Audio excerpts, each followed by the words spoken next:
छात्रों, आज हम बच्चे का सपना शेखर जोशी की यह कथा देखने वाले हैं।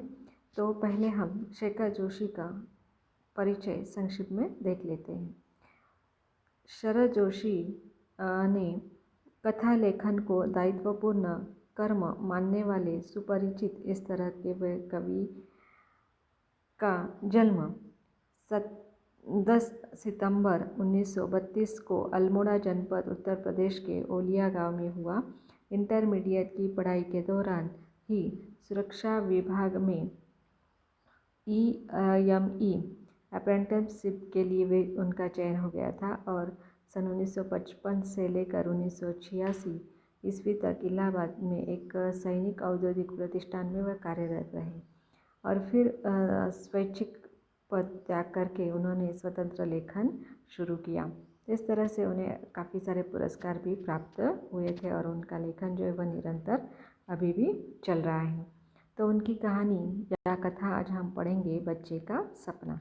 देखिए, मैं उसके मासूम चेहरे पर सुखद आश्चर्य की चमक देखना चाहता था। बहुत दिनों में संजोई हुई एक इच्छा की पूर्ति, एक लगभग असामान्य सी वस्तु की प्राप्ति का संतोष। हाँ, मेरी जैसी स्थिति में उसके लिए यह एक मामूली चीज़ भी लगभग असामान्य थी। तो जिस तरह से छोटे बच्चे छोटे छोटे सपने पालते हैं और उसको पूरे करने के लिए वे जी जान लगा देते हैं, तो अतिशयोक्ति नहीं होगी अगर ऐसा कहा जाए तो यहाँ पर लेखक शायद इस कोई बच्चा है उसका जिक्र आएगा ही। क्योंकि मैं कहानी का संघर्ष खत्म नहीं करना चाहती। इस तरह से ये जो बच्चा है, इस बच्चे का सपना यहाँ पर लेखक अपनी तरह से पूरा करना चाहते हैं। तो लेखक कहते हैं कि मैं उसके मासूम चेहरे पर सुखद आश्चर्य की चमक देखना चाहता था। बहुत दिनों में संजोई एक इच्छा की पूर्ति, एक लगभग असामान्य सी वस्तु की प्राप्ति का संतोष। तो इस तरह से बच्चों का जब सपना पूरा हो जाता है तो उनकी छोटी छोटी जो ख्वाहिशें होती है, इच्छाएं होती है, वह पूरी होती है और वह असामान्य होती है, यानी लगभग कठिन होती है। तो वह पूरी होने का वह दिन था। हाँ, मेरी जैसी स्थिति में उसके लिए यह मामूली चीज़ भी लगभग असामान्य ही थी। शायद आपको यकीन न हो, पर उसका उद्घाटन पूरे रहस्यात्मक और नाटकीय रूप में करने का इरादा लेकर मैं चला था। तो ज़्यादातर हम ऐसे भी देखते हैं कि घरों में भी जो माँ बाप होते हैं वे अपने बच्चों को एक तरह से छिपा कर उनकी इच्छा पूरी करते हैं। जैसे कल्पना कीजिए कि बहुत दिनों से कोई बच्चा परिवार का किसी चीज़ के लिए जिद कर रहा है और अचानक, यानी काफ़ी मन्नतें करने के बाद भी उसके माता पिता उसे वह चीज़ लाकर नहीं देते। एक दिन अचानक वह चीज़ उससे सरप्राइज़ के रूप में मिल जाती है। तो लेखक भी इसी तरह से करना चाहते थे। लेखक के लिए वह चीज़ बिल्कुल मामूली थी, लेकिन उस बच्चे के लिए असामान्य इस तरह का वह गिफ्ट था। रहस्यात्मक और नाटकीय रूप में करने का इरादा लेकर मैं चला। मेरी योजना थी, पहले मैं उस उपहार के बारे में उससे पहली पूछ कर जानने का प्रयत्न करूँगा कि वह क्या चीज़ हो सकती है जिसकी वह बहुत दिनों से इच्छा थी। तो इस तरह से होता है ना कि मैंने आज तुम्हारे लिए क्या लाया। इस तरह से माँ बाप बच्चों को सवाल करते हैं और वह शायद इतनी जल्दी वह चीज़ को नहीं बोल पाता, तो इसके लिए वह सरप्राइज़ बन जाता है। तो लेखक भी उस बच्चे के लिए ऐसा ही सोच रहे हैं। उत्तर में शायद वह अपनी उन तमाम चीज़ों का जिक्र करती जो उसके लिए स्वप्न बनी रही हो। और होता है, हम देखते कि बच्चे भी इस तरह से अलग अलग चीज़ों को बताते हैं कि वह उन्हें आवश्यक है। शायद वह सभी चीज़ों के नाम न गिनकर केवल उन चीज़ों के नाम गिनती जिन्हें वह अपनी भोली समझ के अनुसार मेरी समर्थ सीमा में समझती हो। तो इस तरह से माँ बाप किस तरह की चीज़ें दे सकते हैं, वह उनकी एक सीमा होती है, माँ बाप की भी और बच्चों की भी। तो शायद वह बच्ची अपनी समझ के अनुसार ही वह चीज़ बताएगी। यदि पहली के पहले चरण में ठीक उत्तर न दे पाई तो मैं उसे उस उपहार का पहला अक्षर सूत्र के रूप में बता दूंगा और फिर आकार प्रकार। तो बिल्कुल सामान्य से इस तरह की घटना है कि कभी कभी हम घरों में भी इस तरह के दृश्य देखते हैं कि माँ बाप किस तरह से जो चीज़ वे लाए हैं छिपा कर अपने बच्चे को सरप्राइज़ देने के लिए, उसका आद्याक्षर पहला अक्षर बताकर कहते हैं ना कि अ से है, देखो मैं तुम्हारे लिए लाया, या अ अक्षर से तुम बूझो कि ये चीज़ क्या हो सकती है। या अगर कैडबरी है तो क अक्षर से हम उसे एक क्लू देने की कोशिश करते हैं, और अगर उससे उसे समझ में नहीं आया तो उसका आकार और प्रकार भी बताने की कोशिश लेखक करना चाहते हैं। कहीं न कहीं उसकी कल्पना सही उत्तर खोज लेगी और तब मैं उसे अपने झोल से निकाल कर उपहार दे दूँगा और वह किलक कर उसे ले लेगी। यह योजना मैंने कैंटीन में सामान खरीदते वक्त बनाई थी, लेकिन ऐसा नहीं हो पाया। ऐसा अनेक बार होता है कि हम जो सोचते वैसा नहीं हो पाता। शाम को स्टेशन से साइकिल के अड्डे तक और वहाँ से फिर घर तक मैं अपनी कुछ दूसरी की मानसिक उलझनों में खोया खोया सा चलता रहा। एन घर के पास पहुंचकर जब वह मुझे अपने स्कूल की पोशाक में पीठ पर बोझिला बस्ता लटकाए दिखाई दी तो मैं एकाएक झोले का ख्याल आया और मैं लगभग घबरा गया। महीने के प्रारंभ में ही वह भारी चोट लग गई थी। मेरा घबराना स्वाभाविक था। मुझे देखकर वह निकट आ गई थी। मैं साइकिल से उतरकर उसके साथ साथ घर की ओर चलता रहा। शायद उसे मेरी उदासीनता खल रही गई थी। इस कारण उसने हमेशा की तरह बाइसिकल पर बैठने की जिद नहीं की। इस तरह से शायद यहाँ पर लेखक उसकी जो चीज़ थी वह ले आना भूल गए थे, और जो वह बच्ची थी वह भी स्कूल से लौटकर आ रही थी, तो दोनों साथ साथ चल रहे थे। महीने के शुरू में कैंटीन में भीड़ अधिक रहती है, लेकिन खुले बाजार की अपेक्षा 4 पैसे की बचत की लिहाज से मैंने देर तक लाइन में प्रतीक्षा करने के बाद प्रायः सभी आवश्यक चीज़ें ले ली थी। पुराने पैंट में काट कर बनाया गया झोला वनस्पति घी के डब्बे का भार शायद झेल न सके, यह सोचकर मैंने उसे अलग रख दिया था, और तमाम चीज़ें जैसे नहाने के और कपड़े के साबुन, दंतमंजन, पेस्ट, बच्चों के बनियाने, देखिए अगले पेज पर।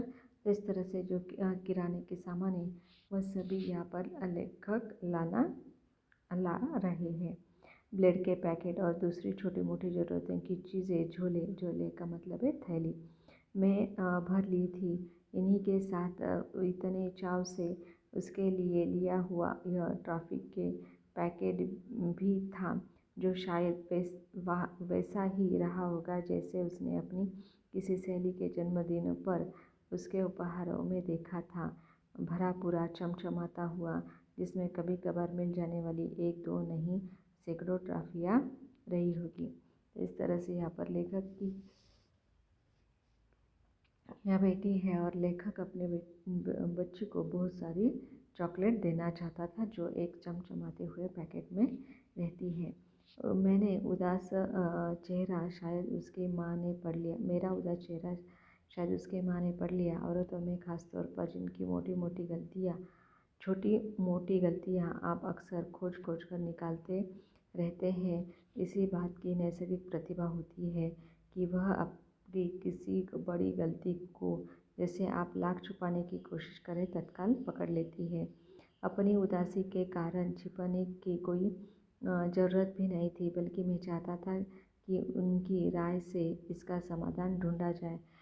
मुझे जैसे किसी सहारे की ज़रूरत थी।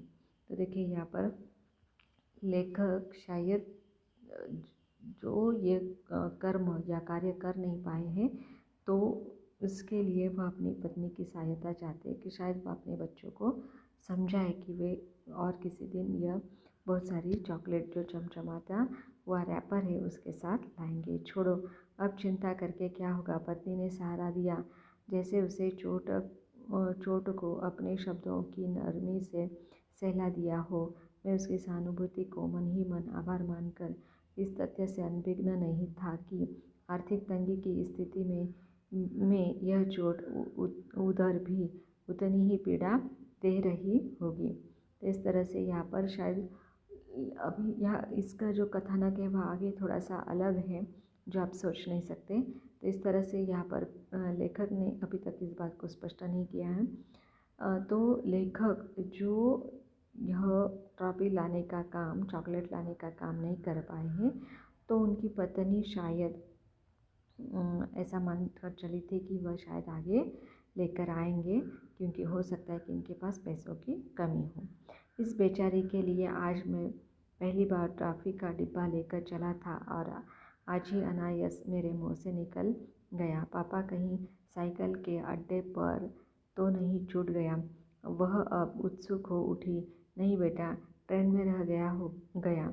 ट्रेन में उतरते समय मैं रोज की तरह अखबार हाथ में लेकर उतर गया था, मुझे ठीक ठीक याद है, और पूरे डिब्बे में मैं अकेला यात्री था, मैंने कहा। इस तरह से यहाँ पर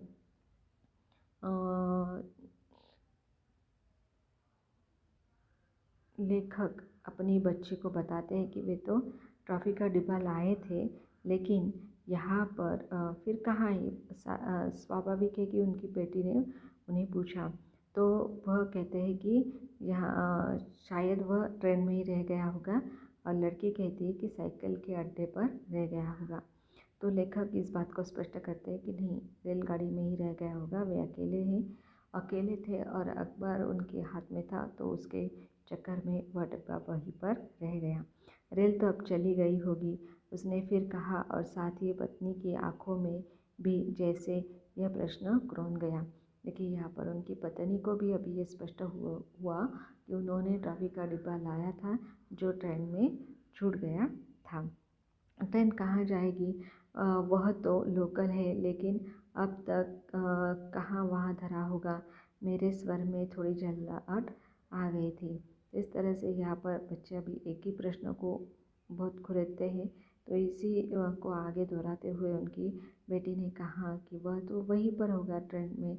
तो ऐसी स्थिति में अब वह ट्रेन तो काफ़ी आगे निकल गई होगी, लेकिन शायद किसी ने उसे उठा लिया होगा। इस तरह से लेखक वहाँ थोड़ा चिढ़ गए हैं। उसकी जिद और पत्नी का समर्थन था कि मैं उससे साथ लेकर फिर स्टेशन आ पहुँचा। जिस प्लेटफॉर्म पर मैं उतरा था वहाँ अब ट्रेन नहीं थी। अपने अनुभव के आधार पर मैंने दूर यार्ड की ओर नज़र दौड़ाई। बिना इंजन के कई डिब्बों की कतारें लगातार पटरियों पर लगी हुई थी।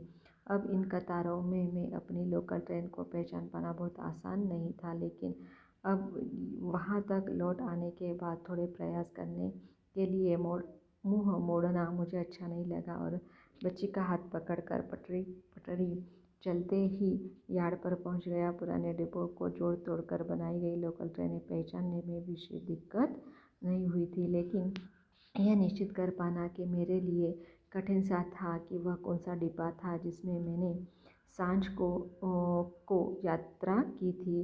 बारी बारी में हम प्रत्येक डिब्बे पर घूमकर अपनी आँखों में से प्रत्येक सीट के ऊपर नीचे देखकर थक हार लौट आए। प्लेटफॉर्म पर वापस लौटने पर देखा 5-6 मैले कुचले छोकरे अधफटे ताशों की जोड़ी लेकर खेल में जुटे हुए हैं। एक बच्चे ने बीड़ी सुलगा कर लंबा कस लिया और अपने गालों को फुलाकर धुएं के गोल छल्ले हवा में दौड़ा दिए। बच्ची ने खुश होकर मेरी ओर देखा, जैसे उस छोटे लड़के का कौतुक देखकर वह उसकी सराहना कर रही हो।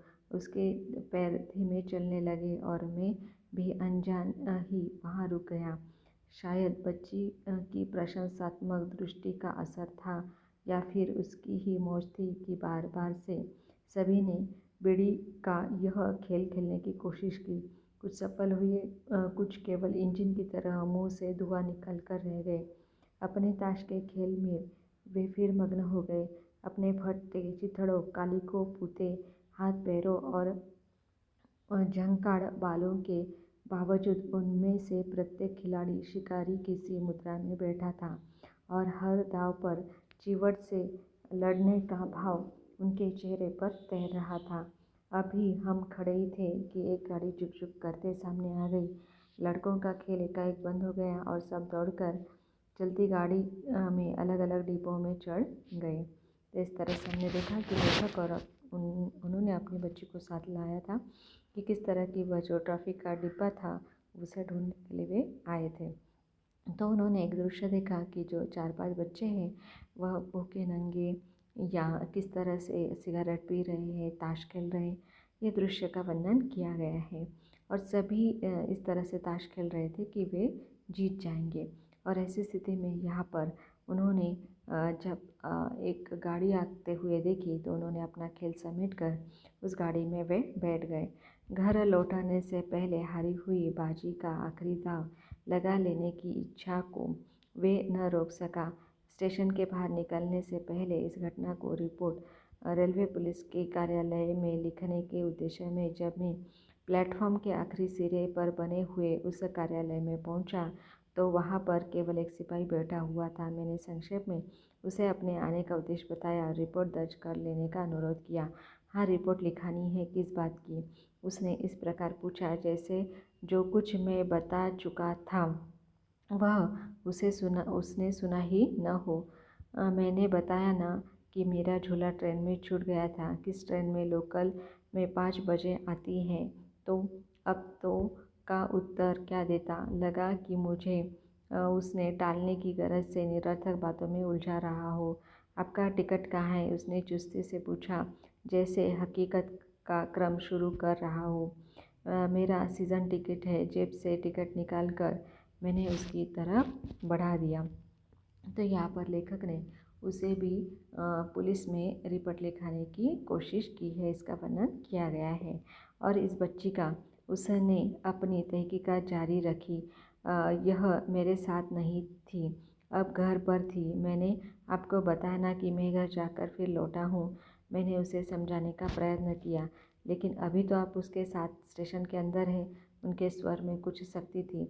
अपनी गलती का एहसास मुझे होने लगा था और मुझे लगा कि बच्ची के हाथों में पकड़ सख्त हो गई है। शायद वह घबरा रही थी, जिसे उसने इस प्रसंग को एक बार की छोड़ दिया और सामान का विवरण पूछने लगा।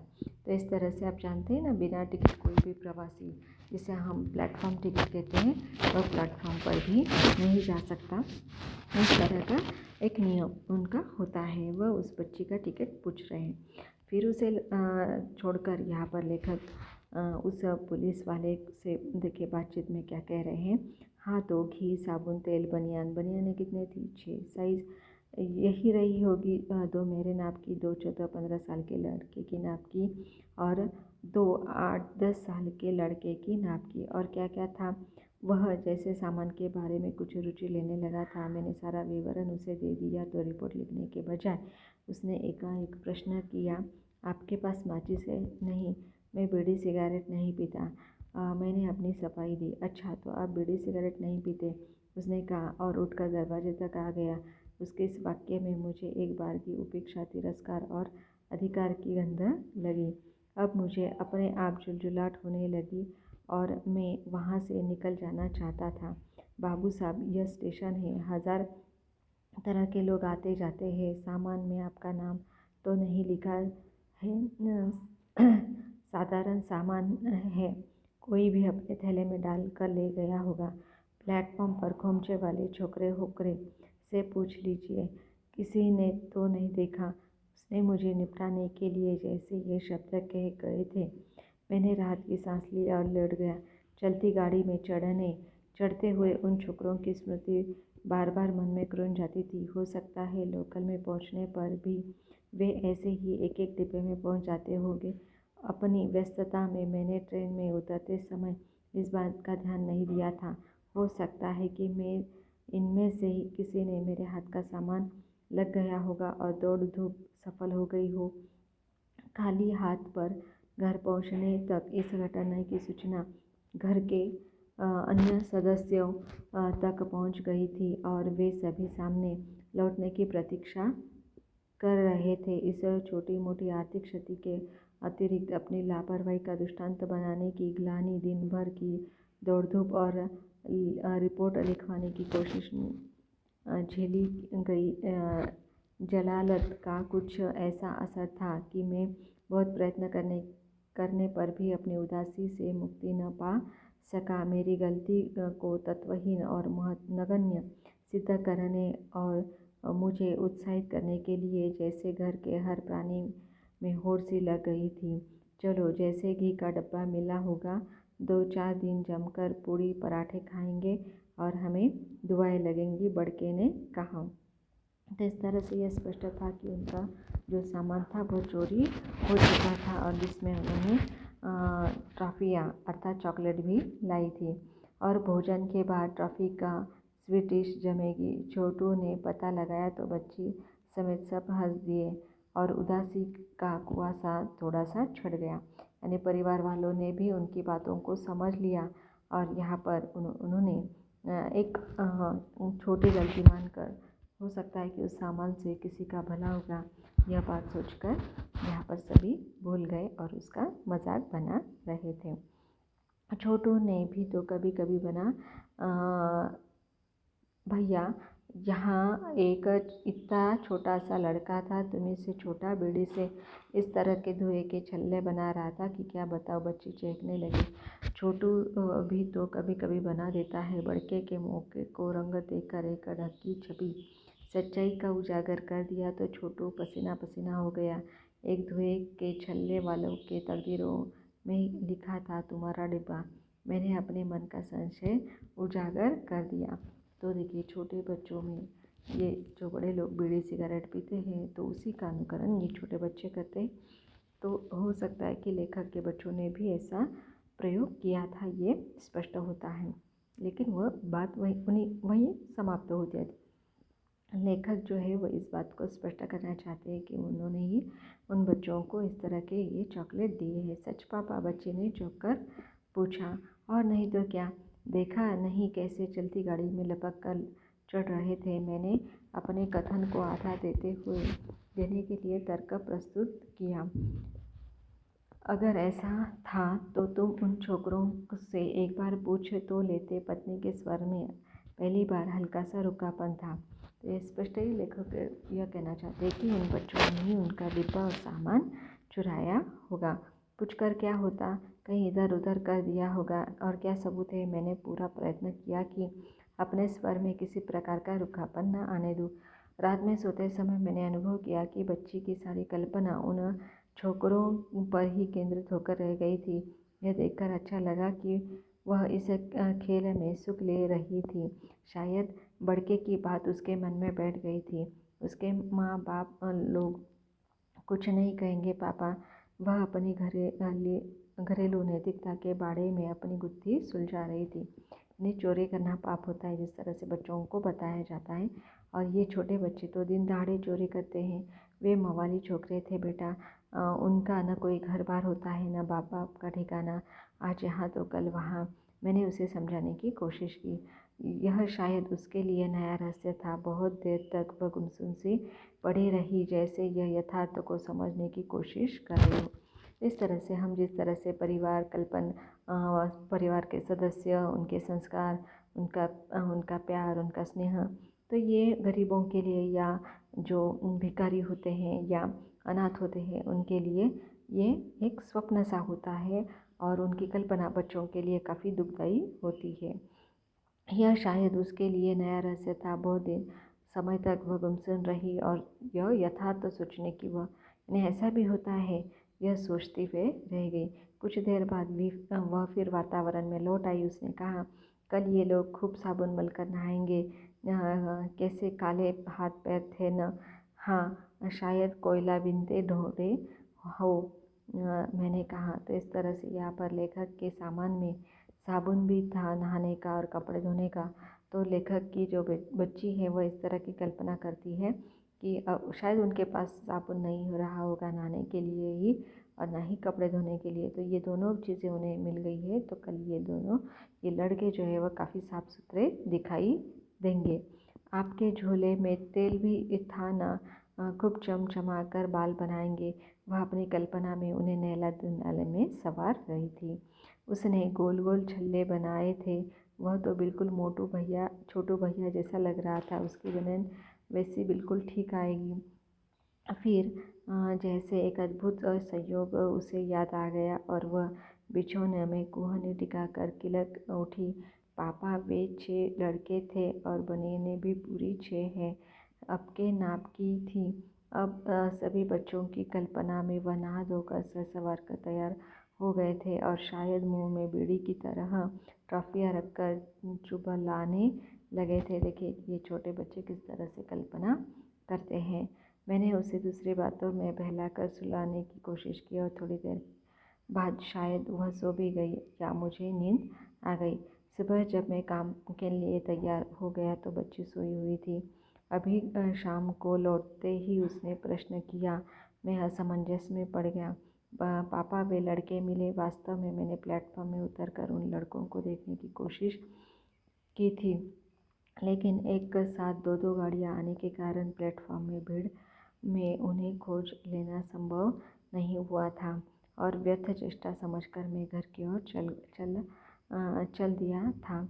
इस बात का विश्वास हो जाने पर भी कि मेरा झोला उन छोकरों के हाथों में पड़ गया होगा, मैं इस बात से अनभिज्ञ नहीं था कि सजने संवरने की अपेक्षा उनकी प्राथमिकता पेट की होगी और वह सामान आने पौने में किसी खोमचे वाले या ढाबे वाले के हाथों में जा चुका होगा। परंतु बच्ची को ये सब बतला कर मैं उसे निराश नहीं करना चाहता था। बच्चों के सामान में भरकर झूठ बोलने का प्रयत्न करता हूँ, लेकिन इस बार मैं झूठ बोल गया और एकदम सफ़ेद। हाँ बेटी, सबके सब दिखाई दिए थे, मैंने कहा। वह उत्सुकता से मेरी ओर देखने लगी। उसके पहले कि वह कुछ और पूछती, मैं ही उसकी समस्या का समाधान कर दिया। आज सब नहा धोकर साफ सुथरे बने हुए थे, एकदम हीरो। मैंने हंसकर कहा। मेरा उत्तर सुनकर उसके चेहरे पर सुखद आश्चर्य की चमक आ गई। वह प्रसन्न थी, परंतु संतुष्ट, परंतु सभी बच्चों की तरह अपने सपनों की वास्तविकता से अपरिचित और अनजान। इस तरह से यहाँ पर बच्चे जो सपने देखते हैं वह एक तरह से ऐसे नहीं होते कि जो समाज में वास्तविकता है, यथार्थता है, उसमें वे पूरे हो सके। इसलिए यथार्थता अलग होती है और वास्तविकता अलग होती है। तो लेखक ने इस बात को अपने इस मार्मिक इस तरह के कथानक के माध्यम से बताने की कोशिश की है। धन्यवाद।